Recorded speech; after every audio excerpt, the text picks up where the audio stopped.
Entonces, vamos a hacer un análisis de cuáles son los requisitos que debe tener el objeto del contrato. El artículo 1003 del Código Civil postula que debe ser lícito, posible, determinado o determinable, susceptible de valoración económica y corresponder a un interés de las partes, aun cuando éste no sea patrimonial.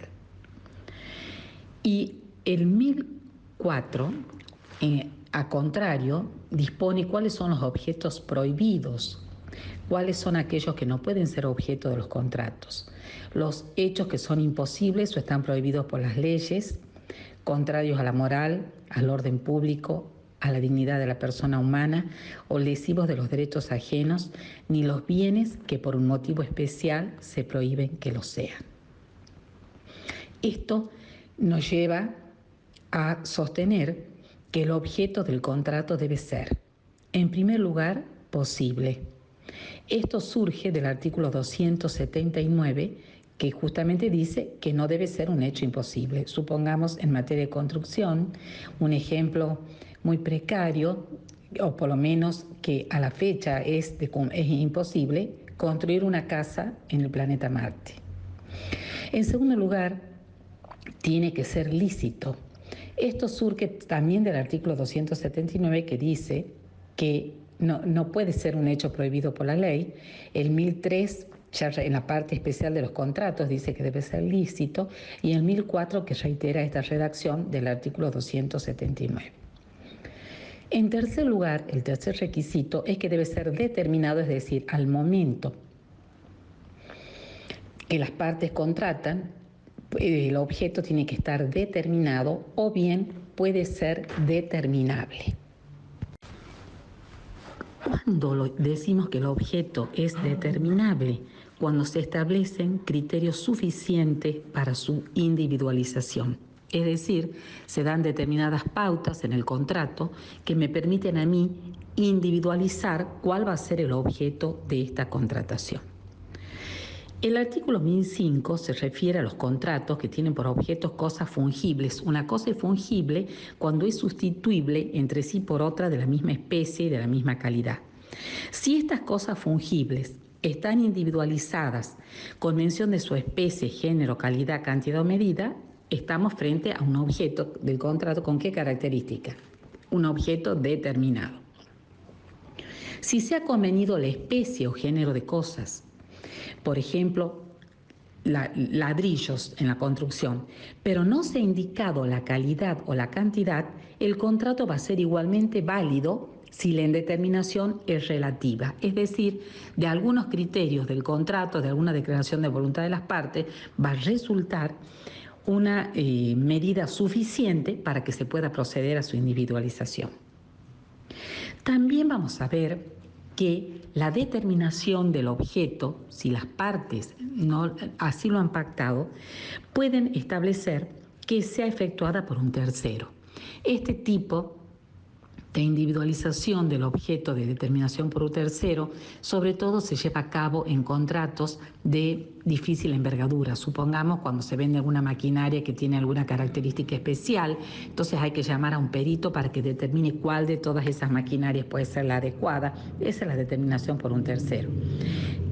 Pero el tercero, vamos a ver que tiene una especie de mandato de las partes, entonces tiene que observar los criterios expresamente establecidos por las partes o por los usos y costumbres.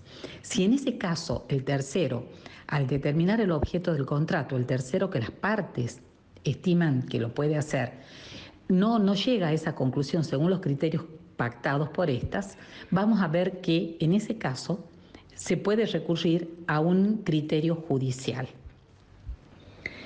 También no debemos dejar pasar acá respecto al objeto que las cosas ajenas también pueden ser objeto de un contrato. Los bienes ajenos, dice el artículo 1008, pueden ser objeto de los contratos. Si yo me comprometo a entregar, supongamos, una cosa que el tercero hasta esa fecha me la va a vender. Sí, acá hay dos situaciones. si la persona que vende ese bien ajeno garantiza el resultado, garantiza el éxito de la promesa, debe responder, reparar los daños si no se transmite el bien. Y en caso contrario, es responsable si no, es decir, si contrata esos bienes como propios, es responsable de los daños si no hace entrega de ellos. Es decir, acá él está obligado por la promesa que ha realizado respecto de esos bienes ajenos. Entonces, acá, respecto a los bienes ajenos, el principio general es que pueden ser objeto de los contratos. Ahora bien, nosotros debemos observar la conducta del que promete su transmisión. Si el que promete la transmisión de un bien ajeno no ha garantizado el éxito de esa operación, el éxito de esa promesa, su obligación solo se limita a emplear los medios necesarios para que esta prestación se realice. Cuando el que transmite bienes de otros, a contrario de lo que acabo de decir, se compromete al éxito de la operación y esta operación no se cumple, debe reparar los daños causados y debe indemnizar por si es que ha garantizado de alguna manera la promesa y esta no se cumple.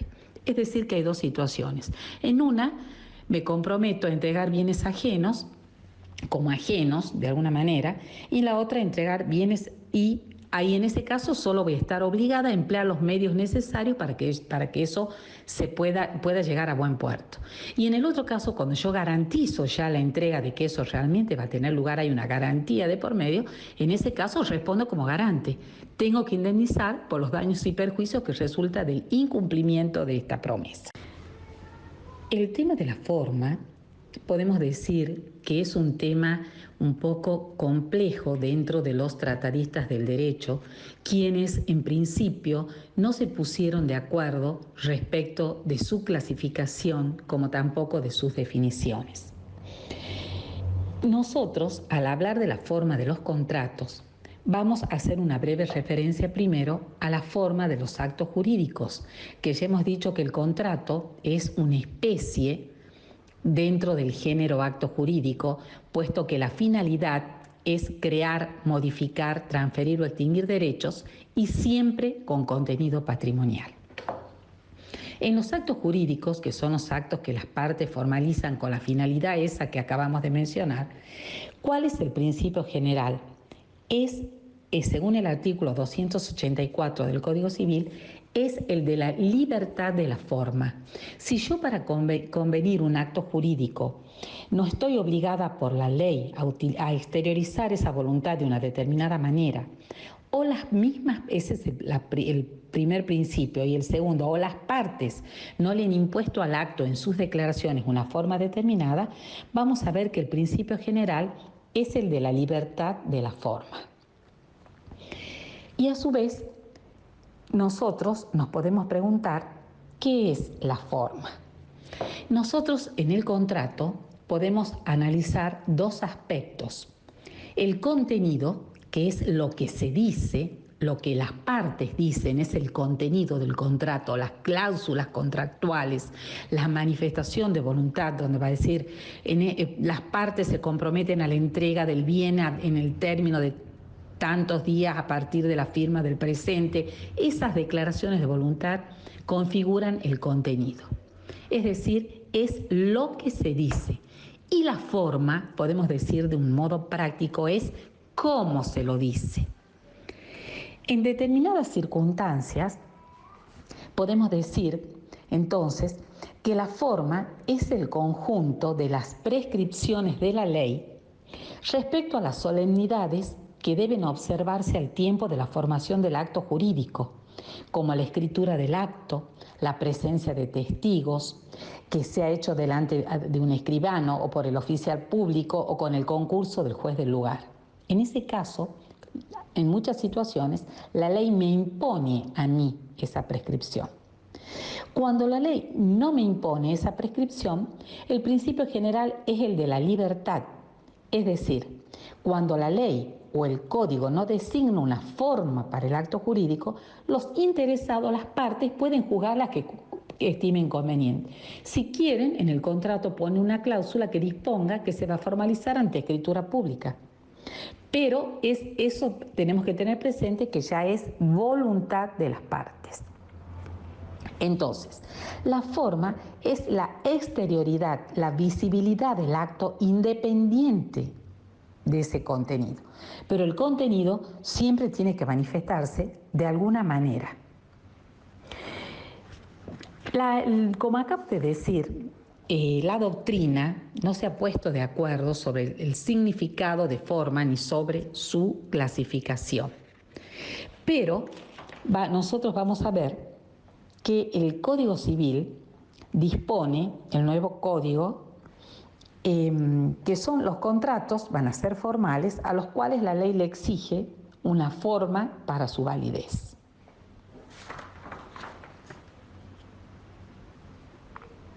Desde un punto de vista práctico, se han encontrado inconvenientes y ventajas a la utilización de determinadas formas legales. Por ejemplo, la de concurrir al escribano, es decir, hacer la contratación mediante un instrumento público. En primer lugar, ¿por qué? Porque se dice que imprime pesadez a los negocios. Por otro lado, nosotros tenemos la cuestión económica, que en muchas situaciones las partes no pueden, digamos, cumplimentarlas, pero vamos a ver que trae muchas ventajas. En primer lugar, facilita la prueba, disminuye el número de procesos judiciales y por otra parte cuentan con la intervención de un experto que les impide caer en nulidades asesorándolos al momento de realizar. En el nuevo código, el principio general está dado en el artículo 1015. Este artículo, en principio general, dispone, refiriéndose a los contratos, que son formales los contratos a los cuales la ley les impone una forma determinada. Es decir, que van a revestir este carácter, los contratos de formal, van a ser formales o no formales. Formales cuando la ley, para la exteriorización de esa voluntad, para esa declaración que van a hacer las partes, me exige un comportamiento determinado, como por ejemplo concurrir al escribano. Ahora, desde el punto de vista de las consecuencias que derivan en caso de incumplimiento de estas solemnidades legales, de estas formas que la ley me impone, nosotros vamos a clasificar a los contratos formales de distintos puntos de vista. En primer lugar, la primera clasificación, contrato formal solemne absoluto. Al ser solemne absoluto, significa que si yo no cumplo con la solemnidad que la ley me exige, como por ejemplo en el contrato de donación inmobiliaria, la escritura pública es impuesta bajo pena de nulidad, en caso de que no se confirme esa forma dispuesta por la ley, esto va a acarrear la nulidad de la contratación. Esos son los formales solemnes absolutos. Y está contemplada las donaciones en el artículo 1552, para el que quieran consultar, del Código Civil. Por otra parte, tenemos el número 2, contratos formales solemnes relativos, donde si no doy cumplimiento con esa solemnidad establecida por la ley o también puede ser establecida por las partes en sus mismas declaraciones, el acto no produce sus efectos, pero vamos a ver que produce hasta tanto no se otorgue el instrumento de la forma prevista, pero vale como un contrato en el cual las partes se obligan a cumplir con esa formalidad. A ver, para poder explicarlo de alguna manera. Por ejemplo, un contrato. La ley en la venta de inmuebles, vamos a ver que me exige o le exige a las partes que esa transmisión de derechos reales sea cumplimentada por escritura pública. Sin embargo, nosotros vamos a ver que en muchas situaciones, así dice el artículo 1017, que deben ser hechos por escritura pública, los contratos que tienen por objeto la adquisición, modificación o extinción de derechos reales sobre inmuebles. Los contratos que tienen por objeto derechos dudosos o litigiosos sobre inmuebles, todos los actos que sean accesorios de otros contratos otorgados en escrituras públicas y los demás contratos que por acuerdo de partes o por disposición de ley deban ser otorgados en escritura pública. Es decir, que en principio general la transmisión de derechos reales sobre inmuebles tiene que ser hecho por escritura pública. Pero nosotros vamos a ver que en muchas situaciones las partes no cumplimentan este requisito, el de la escritura pública, puesto que al momento de formalizar no disponen o por determinados motivos. Entonces, si el contrato es solemne relativo, supongamos el ejemplo típico es la venta de departamentos por boleto de compra-venta.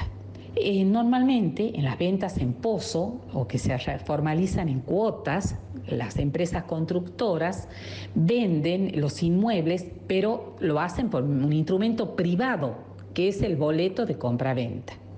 Si bien la compra-venta en sí no produce efectos reales porque ¿cuál es el efecto de la compra-venta? Genera obligaciones entre las partes, para una entregar el precio y para la otra entregar la cosa.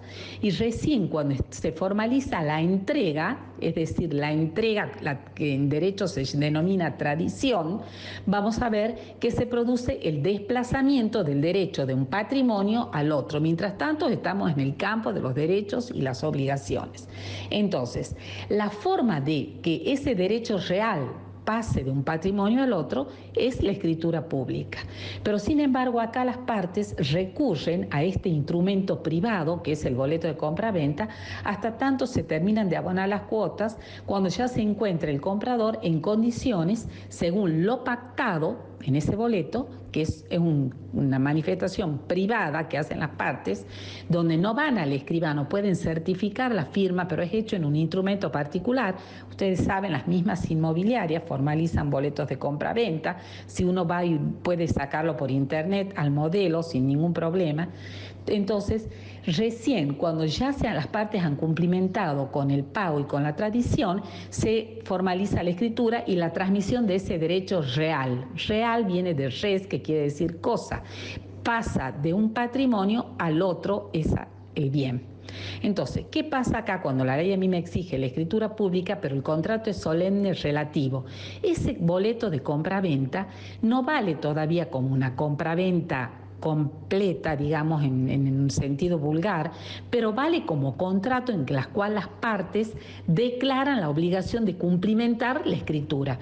Por eso normalmente tienen una cláusula que dice las partes se comprometen a entregar la escritura una vez abonada, supongamos, la última cuota de la operación descripta en las cláusulas anteriores. Es decir, la sanción es solemne relativa porque no va a valer como un contrato de compra-venta en el caso contrario, sino va a valer como contrato en el cual las partes se obligan a entregar la escritura pública. Eso es cuando la forma es solemne relativa. Y la tercera clasificación de estos contratos es contrato con la forma ad probationem. Esta categoría es la forma exigida a los fines de la prueba. Es decir, la ausencia de forma crea una dificultad probatoria. Nosotros vamos a ver más adelante en la prueba de los contratos que se prueban de distintas maneras, pero si yo profesional, arquitecto, no concurro, no lleno la orden de trabajo, me voy a ver frente a esta dificultad probatoria de acreditar que el proyecto lo he formalizado para determinada persona. Ahí la forma, que es meramente instrumental, porque no es instrumento público, sino que pues, por cuestiones administrativas se la hace de organización administrativa y de actuación del colegio, en el colegio de arquitectos, vamos a ver que en ese caso es exigida a los fines de la prueba. Ahora bien, vamos a hablar de cómo se prueban los contratos. El nuevo código, sancionado en el año 2015, en el artículo 1019 dispone que los contratos pueden ser probados por todos los medios aptos para llegar a una razonable convicción, según las reglas de la sana crítica y con arreglo a lo que disponen las leyes procesales, excepto disposición legal que establezca un medio especial. Los contratos que sea de uso instrumental no pueden ser probados exclusivamente por testigos. Nosotros, por distribución de atribuciones, vamos a ver que los códigos que se denominan de fondo son los mismos para toda la nación argentina. En cambio, los códigos procesales, los de actuación o procedimentales, de cómo se lleva adelante un proceso judicial, vamos a ver que cada provincia tiene la facultad de dictarlos, es decir, que son distintos. Entonces, para los contratos, vamos a ver que se admiten todos aquellos medios de prueba que la legislación procesal de cada provincia sostiene. Antiguamente los contratos solo podían probarse por escrito. El escrito era el medio principal exigido para la prueba de los contratos. Y muy de manera excepcional se permitía demostrar la celebración de un contrato por testigos. Acá vamos a ver que el nuevo código trae una excepción y dispone la prueba testimonial cuando hay un uso que indica que el contrato suele instrumentarse. Entonces, ahora va a ser exigible cuando, conforme a los usos, el tipo de, según el contrato de que se trate, se estima siempre la práctica por escrito. En esos casos no se va a admitir la prueba testimonial, pero el principio general va a ser que se prueban por todos los medios de pruebas. Podemos enumerar a manera ejemplificativa cuáles son esos medios de prueba. Los instrumentos públicos. ¿Cuáles son instrumentos públicos? Son las escrituras públicas que salen de la escribanía, las copias o testimonios de esos instrumentos, es decir, los que tienen los funcionarios o también los funcionarios públicos, los títulos que emite el Estado nacional, provincial o la Ciudad Autónoma de Buenos Aires. ¿Cuáles son los requisitos de ese instrumento público? Son requisitos que actúe el oficial público dentro de los límites de sus funciones y de su competencia, la firma de las partes, la firma del oficial público o de sus representantes. Y después tenemos también otro medio de prueba que son los instrumentos particulares, que son los instrumentos privados, que pueden ser firmados o no firmados. Si lo están, se llaman instrumentos privados. Si no, se denominan instrumentos particulares no firmados. También la correspondencia puede presentarse como prueba para el destinatario, eso dice el artículo 318, pero si esa correspondencia es confidencial, no puede ser utilizada sin consentimiento del remitente.